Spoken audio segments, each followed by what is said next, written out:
Continuing our reading in Ereth's Birthday by Avi, today's chapter 26, Marty the Fisher. No one moved, not Ereth, not Tumble, Nimble, or Flip. Instead, they all stared in the direction that Marty Fisher had gone. "What happened?" Nimble said at last, though she, as well as everybody else, was pretty sure. Tumble, trembling visibly, began to edge forward, his nose extended, sniffing.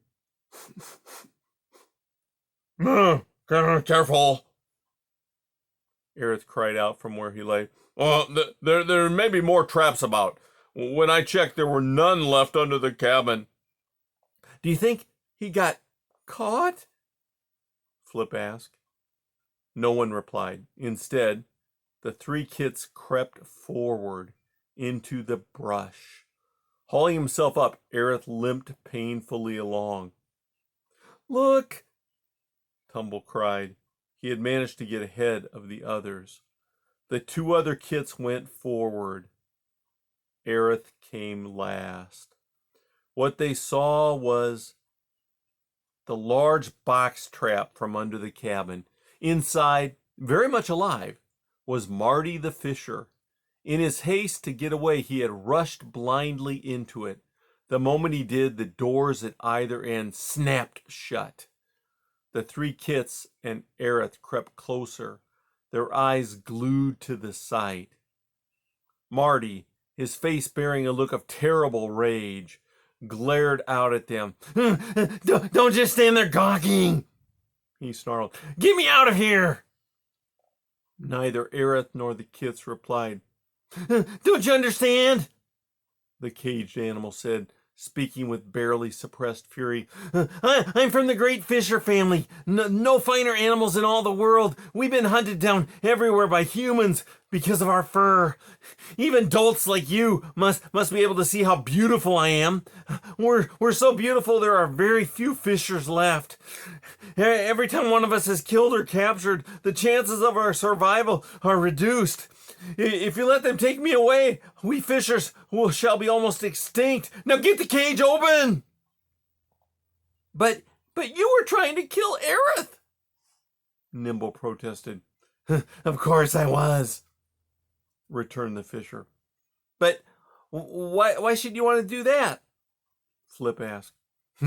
"Because," returned Marty proudly, "only Fishers are smart enough to deal with porcupines. And now stop yapping and open the trap." The kits looked to Ereth. I don't know how to open it," Ereth said. You blundering idiot!" Marty the Fisher cried out. "Can't you do anything right? Open your eyes. There's a rod lever on the top. Push it down. It'll open the trap doors. The four of you can do it easily." Once again, the three kits looked to Ereth, waiting for him to decide. Fumigated goat fidgets," Ereth muttered, not knowing what to do. "Hey, will you promise not to hurt Ereth?" Tumble asked. And just go away and leave us alone?" Nimble added. "I don't make deals with anyone," the Fisher shouted. "Just get me out!" The kits turned yet again, to Ereth. Ereth sighed deeply. He could feel the pain where the Fishers had clawed him. And yet, as he looked at the beast in the trap, all he could think of was the Fisher's predicament. Frog freckles," he grumbled. "I suppose we should." "Of course you should," Marty snarled. "The weak always have an obligation to help the strong. We're the important ones. Besides, I've suffered a great deal. Didn't I just explain? My family's almost extinct. You have an obligation to help me." Lumbering forward, Ereth approached the cage. After sniffing and studying it very carefully, he found the bar Marty had mentioned, the one that would open the trap. Rearing up, he pushed down on it. It gave partly, but not enough to release the doors. He looked around at the kits. Come on. he called. Ereth, Flip called. Are you sure about this? Oh, come on, Ereth growled. Lend a paw. Tumble jumped atop the trap. Nimble reared up from one side while Flip got close to Ereth. When I say 3, we'll all push. Ereth said. Would you hurry? Marty snarled. 1, 2. Ereth stopped. From somewhere in the distance came a high-pitched whine. Tumble cocked his ears. What's that? The animals listened. Faster, faster, you fools! Marty shouted. I must get out! The whine grew louder, became a growl as it got closer. What is that? Flip asked Ereth. No, pig pudding, the porcupine swore. It's the snowmobile, the hunters. They're coming back. Let me out of here! Marty shrieked. Don't let them get me! You mustn't! The sound of the snowmobile grew very loud. Ereth leaped off the trap. No, into the woods, he cried to the kits. Hide! Run! He scrambled away painfully. The kits tore after him. No, don't you leave me! Marty screamed. No, don't let them get me! Ereth dove under the low-lying branches of a pine tree. The kits quickly joined him. What's going to happen? A frightened Flip asked. Oh, shut up, Ereth ordered. The 4 peered out through the tree branches. They could still see the trap. Marty was thrashing about, trying desperately to free himself. The sound of the snowmobile had become a roar. The next moment they saw it burst into the clearing in front of the cabin and stop. It was the same machine Ereth had seen before. Sure enough, 2 men were perched on it. Though they were so bundled up it was hard to see their faces. Ereth recognized the furs that they were wearing. They were the same humans he'd dealt with before. Sure enough, one of them said, Hey, Wayne, look over there. There's blood on the ground. The man on the back seat leaped off and peered into the snow. Some animal's been wounded, he said. That's my blood, you 2-legged lump of wind cheese, Ereth snarled. Shut up, Tumble whispered. Ereth gave the fox a dirty look, but said no more. Well, whatever it was, it went this way, said the man. He began to follow the trail of Ereth's blood away from the cabin, moving right to the stump where the struggle had taken place. The other man followed. Look here, Parker, the first man said. Must have been some kind of fight. Must have been a whole bunch of animals. Tracks go there, the man named Parker said. He began to move toward the trap. Ereth and the 3 kits, not even daring to breathe, watched. Wayne, Parker called. I think we've got something. Oh dear, what is it?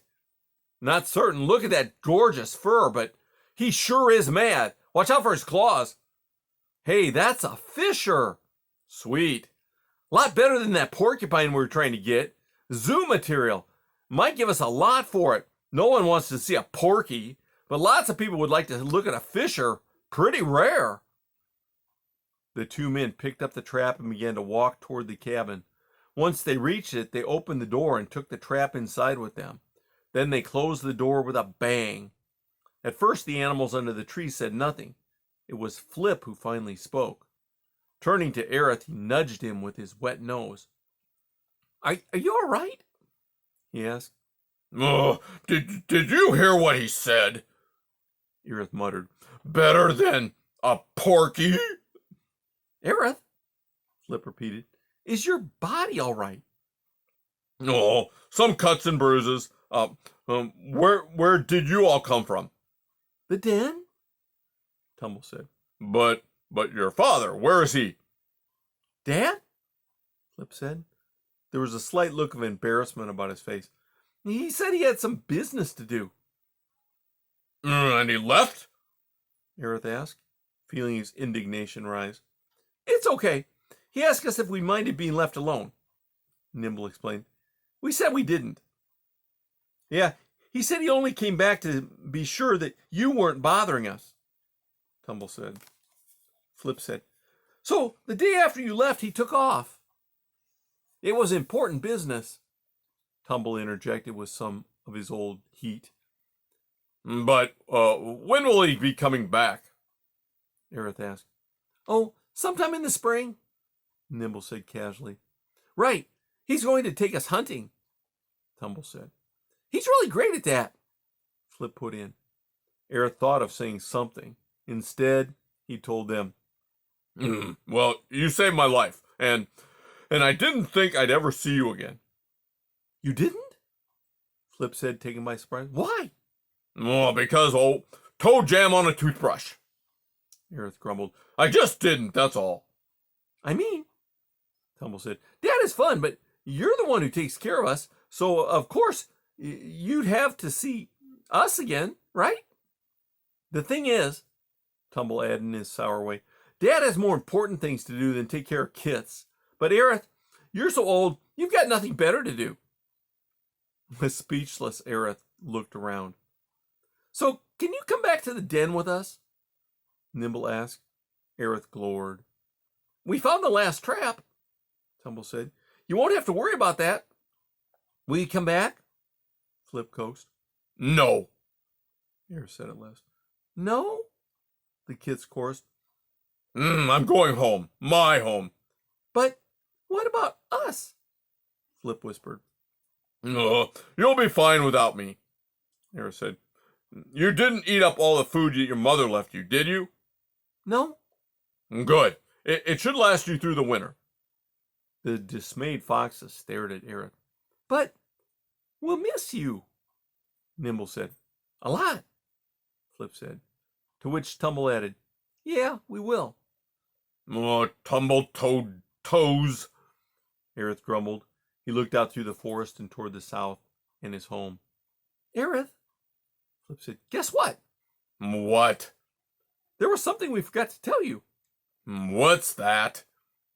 Flip looked from Nimble to Tumble and then back to Ereth. We wanted to say thank you. The pain in Ereth's chest was making it hard for him to breathe. Oh, bobcat beads, he muttered. And another thing, Tumble said. Stop, Ereth snapped. I don't want to hear it. We like you a lot. Ereth looked away. And anyway, Nimble added, I'll bet with those scratches that Fisher gave you, you'll need us to look after you, am I right? Right, Flip said. This time we'll take care of you. Ereth stared at the three kits who were sitting in a row, tongues lolling, eyes full of bright curiosity, large-eared and big-pawed. They seemed so terribly young. Oh, busted bug bottoms, Ereth muttered. You'll never be able to take care of me. But if you don't let us try, Nimble said, you won't ever know, will you? Yeah, Tumble said.